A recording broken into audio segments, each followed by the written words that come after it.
What began as a polar expedition has spiraled into a crisis at sea. The Dutch vessel MV Hondius left Argentina with no reported illness. Weeks later, passengers fell sick. A death was reported, and the voyage turned into a deadly outbreak, drifting in isolation.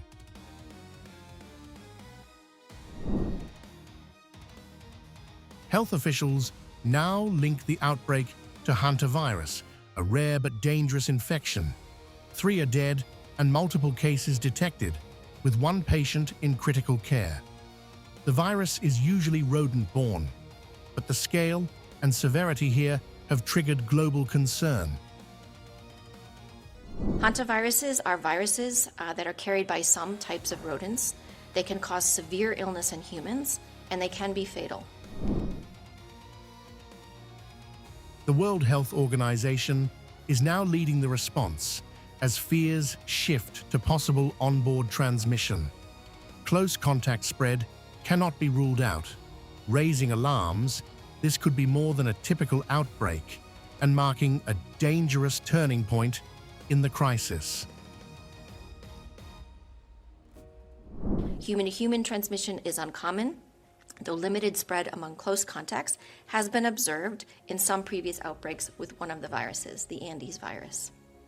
WHO is working closely with authorities in Cape Verde, the Netherlands, South Africa, Spain, the United Kingdom, and the ship's operators to coordinate actions to ensure the safety and health of all people on board, while also limiting further spread.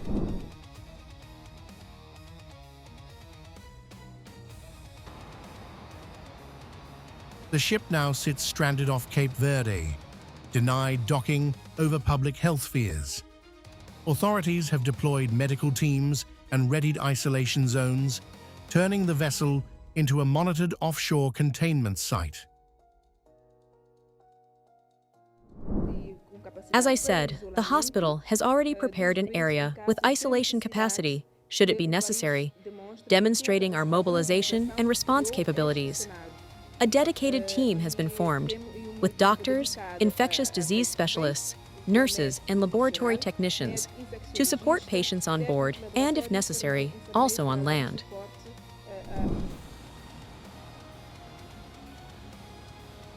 Inside, passengers describe calm but uneasy conditions. Distancing rules are followed and daily briefings continue, but uncertainty lingers after multiple deaths, leaving those on board waiting for answers and evacuation.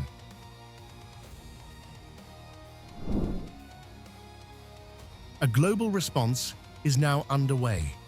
Patients are set for evacuation as the ship prepares to move for investigation and disinfection. But key questions remain on origin and spread, keeping the crisis alive.